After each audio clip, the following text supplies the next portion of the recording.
ज्ञान दे वो पाठक उपाध्याय हो जाते हैं। पाठक भी कहते हैं, पढ़ाने वाले पाठक कहलाते हैं, उपाध्याय कहलाते हैं।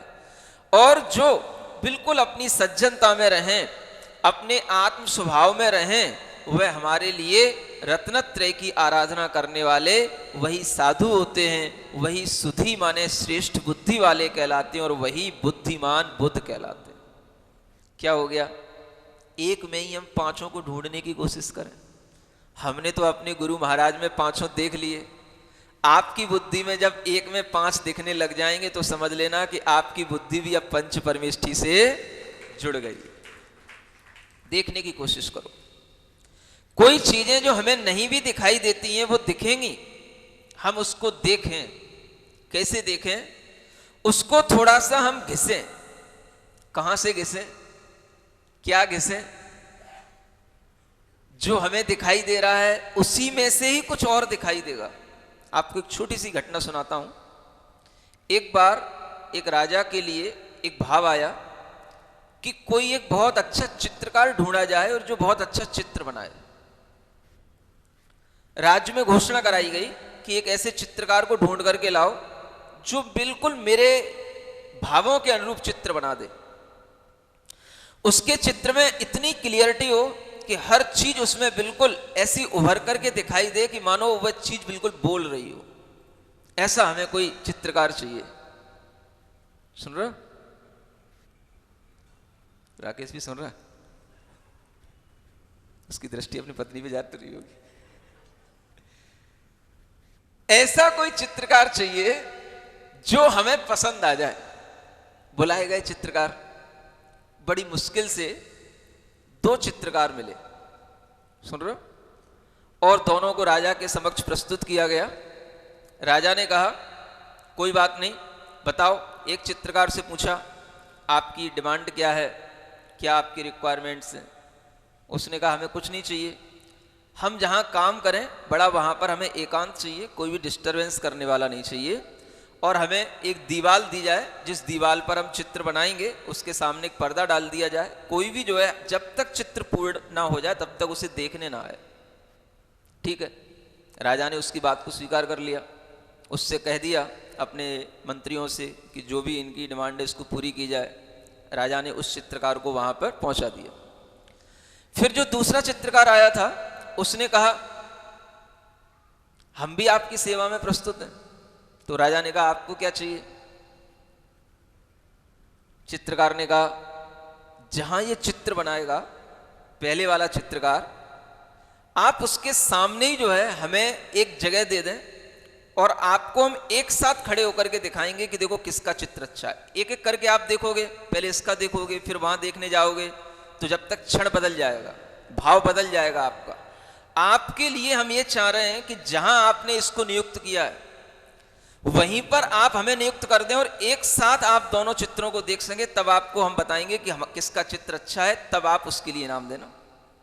तो क्या करना, एक उसी के सामने पर्दा लगा देना। मैं अपना चित्र अलग बनाऊंगा लेकिन दीवार उसी के सामने हो। ठीक है? राजा ने उसकी भी बात को स्वीकार कर लिया और उस चित्रकार को भी एक अलग पर्दा लगा करके उसको नियुक्त कर दिया कि भाई तू अपना काम कर। सुन रहे हो कि नहीं सुन रहे हो? क्या होने लगा? चित्र बनना शुरू हो गया। एक चित्रकार है, उसने कई कलर मंगाए, कई तरह के उसने छेनी हथौड़े बुलाए, कई तरह के उसने जो है अपने चित्र बनाने के लिए और भी जो सामग्रियां लगती हैं उस सबको बुलाया और उसने चित्र बनाना प्रारंभ किया। अपनी बिल्कुल जो उसके अंदर इमेजिनेशन थी उसके हिसाब से उसने बढ़िया बढ़िया चित्र जो है दीवार पर अंकित किए। समय पूछा गया कब तक ये तुम्हारा काम हो जाएगा? दोनों चित्रकारों ने से पूछा गया। पहले वाले ने कहा मेरा ये काम 2 महीने के अंदर पूरा हो जाएगा। दूसरे से कहा मैं भी 2 महीने में पूरा कर दूंगा। उसने भी कह दिया। सुन रहे हो क्या हुआ? 2 महीने पूरे हो गए। चित्रकार के सामने एक बात आई कि जब उसने देखा कि ये मेरे चित्र पूरे हो गए हैं और बिल्कुल 2 महीने में पूरे हो रहे हैं, तो वह अपनी बात को लेकर के राजा के पास पहुंचा कि राजन, अब कल के दिन आप प्रजा में घोषणा कर दें कि कल के दिन जो है इन चित्रकार के चित्र को देखा जाएगा और राजा उन चित्रों को देखने जाएगा और जिसका चित्र उसे पसंद आएगा उसके लिए वह जो इनाम देता है वो इनाम देगा। पहले चित्रकार ने भी कहा, दूसरे चित्रकार ने भी कहा, राजन हम भी तैयार हैं, हमारा भी काम पूरा हो गया और आप हमारा भी चित्र देखें। राजा दूसरे दिन पहुंचता है प्रजा के साथ चित्रकारी को देखने के लिए और वहां जाकर के जब वो देखता है तो एक सामने की दीवार पर जो पहले वाले चित्रकार ने चित्र बनाई थी, बड़ी अच्छी पेंटिंग की थी उसने, बड़े अच्छे चित्र बनाए थे उसने। राजा ने पर्दा हटवाया, उस चित्र को देखा और देखने के बाद में उसकी बहुत सराहना की। जब दूसरा चित्र देखने के लिए राजा तैयार हुआ तो राजा ने उस पर्दे को भी हटवाया सामने से और वह भी जब पर्दा खिंचा तो उसके बाद में राजा ने उस चित्रकार के चित्र को भी देखा। लेकिन जो दूसरे वाले चित्रकार ने चित्र बनाया था वो बहुत उभर करके दिख रहा था, उसमें कुछ जान अलग ही दिखाई दे रही थी।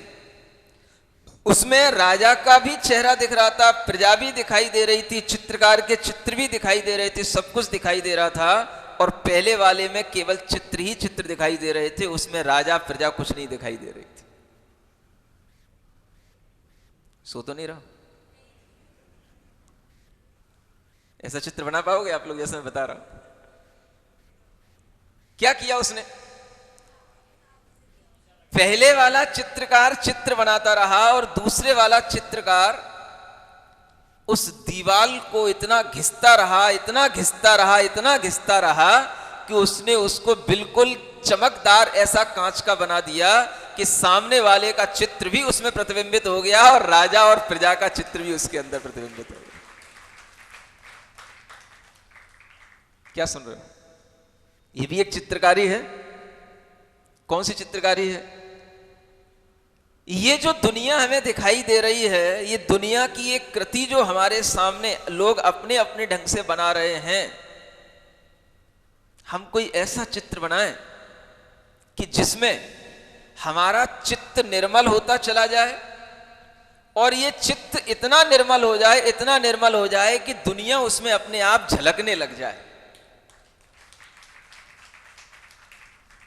नहीं समझ आया? इन्हीं का नाम अरिहंत भगवान कहलाता है और इन्हीं का नाम सिद्ध भगवान कहलाता है। वो क्या करते हैं? वो और कुछ नहीं करते हैं। अरिहंत तो जब बन गए, जबकि वो चित्र पूरा हो गया और जब वो चित्र बना रहे हैं तो उसका नाम है आचार्य, उपाध्याय और साधु। जो चित्र बना रहे हैं माने अपने चित्त को इतना अभी घिस रहे हैं, शुद्ध कर रहे हैं कि जिस दिन उनके ज्ञान में 3 लोग झलकने लग जाएगा उसी दिन वह अरिहंत भगवान कहलाने लग जाएंगे। इसीलिए गुरु अरिहंत कहलाते हैं। जिनको बनना ही है, वह आगे जिनकी परिणति होनी है, उन्हें हम अगर पहले से भी अरिहंत कह देते हैं तो आचार्य कहते हैं यह भी सत्य है। नैगम नय की अपेक्षा से ये सत्य कहलाता है, व्यवहार नय की अपेक्षा से भी ये सत्य कहलाता है। और उसी सत्यता के रास्ते पर जो चलने लग जाता है, उसके पीछे जो गृहस्थ चलने लग जाते हैं, जो श्रावक चलने लग जाते हैं, वे श्रावक भी अपने चित्त को ऐसा ही निर्मल बनाने की कोशिश करते हैं, तभी वो गृहस्थ श्रावक कहलाते हैं। नहीं तो वह श्रावक की कोटि में आ नहीं पाते हैं। समझ आ रहा है? आपको भी चित्त क्या करना है? ऐसे ही घिसना है, ऐसे ही चित्र बनाना है, निर्मल बनाना है। और वह चित्त की निर्मलता तभी बनती है जब हमारा अहम थोड़ा सा गल जाए, अहम कम हो जाए। और कोई बात नहीं है। अब अहम की शुरुआत कहां से होती है? तो सबसे पहले यहीं से हो जाती है। I live in the capital of India. क्या समझ में आ रहा है? ये क्या कम बड़े अहम की बात है? नहीं होता है? भाव तो आता ही होगा। नहीं आता? फिर चलो ये भाव नहीं आता, मैं रोहिणी में उस इलाके में रहता हूं जहां पर बड़े कीमती कीमती फ्लैटों में लोग रहते हैं। ये भी नहीं आता? मतलब हमारे पास जितनी बैठे सब निर्मल चित्त वाले बैठे। फिर ये भी भाव आता होगा, मैं ऐसे लोगों को मानता हूं, ऐसे लोगों के पास जाता हूं, समझ आ रहा है, जो बहुत मतलब कहना चाहिए जिनके पास में पीएम सीएम आते हो, जिनके पास में बड़े बड़े जो है हमेशा बाबा लोग जिनके आसपास रहते हो, जिनके पास में बहुत सारे है ना कर्मचारी लोग रहते हो, जिनके पास में बहुत बड़ी बड़ी पालकियां हो, जिनके पास में बहुत बड़ी बड़ी गाड़ियां हो, हम तो ऐसे लोगों के पास जाते हैं। ऐसा भी नहीं होता? मतलब ये भी निर्मलता आपके अंदर आ गई? स्वीकार कर लूं? चलो ठीक है, एक बार अपने लिए ताली बजा लो।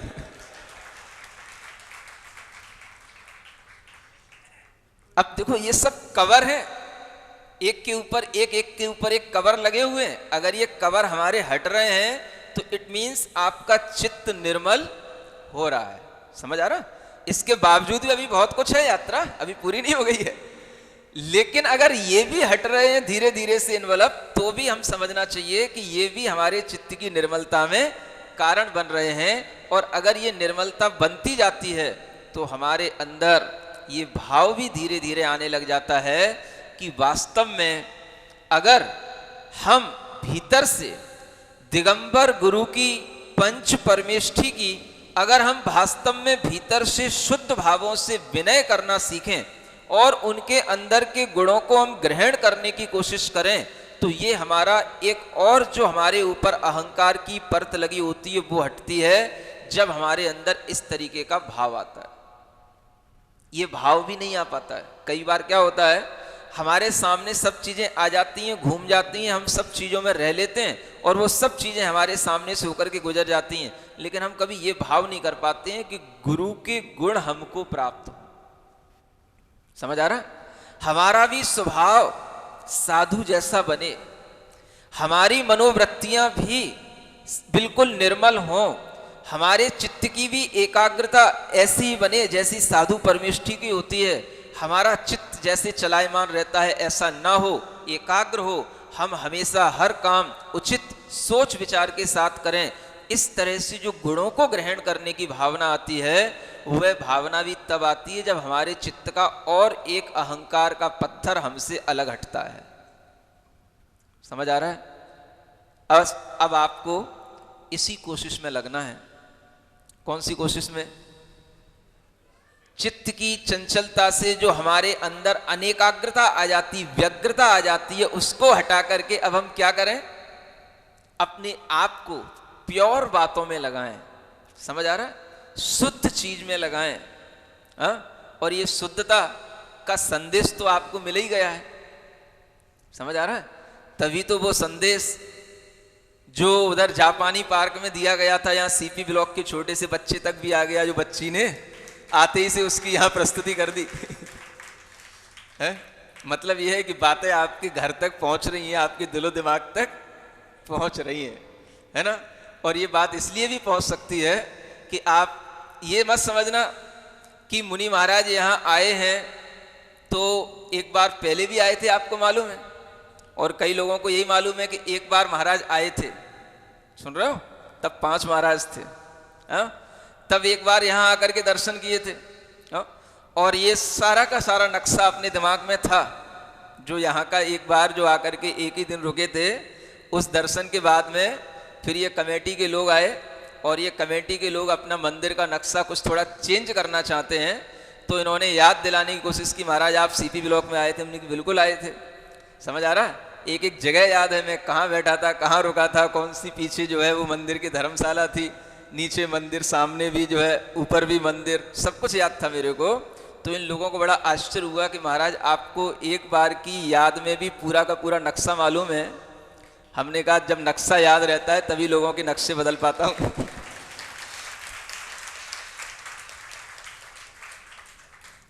आपको केवल इतना ही याद है कि महाराज केवल एक बार आए थे। सुन रहे हो? लेकिन मैं आपको बता रहा हूं, मैं सीपी ब्लॉक में तीसरी बार आया हूं, दूसरी बार नहीं आया। अब दूसरी बार कब आके चला गया वो सबको नहीं मालूम है, वो कुछ लोगों को मालूम है।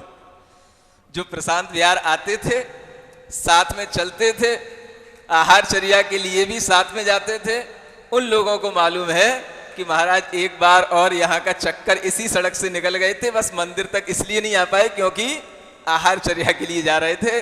और वह बात वही थी कि उस समय पर भी हम शुद्ध भोजन की गवेषणा करने के लिए प्रशांत विहार से चल के सीपी ब्लॉक से निकल के गए, तब जाकर के राजस्थली में उस दिन भोजन मिला। समझ आ रहा है? ये भी एक अच्छा भाव था है? और उस दिन लोगों ने महसूस किया कि वास्तव में कहीं ना कहीं अभी भी ये भाव है कि दिल्ली में बुंदेलखंड के बीज अभी भी कहीं ना कहीं दिखाई देने लग रहे हैं, और आगे अब आपको ऐसे ही दिखाई देंगे। तो ये बात ध्यान रखो, हम अपने चित्त को शुद्ध तब बना पाएंगे जब हम थोड़ा सा अपना अहम गलाएंगे। समझ आ रहा है? अहम गलना चाहिए।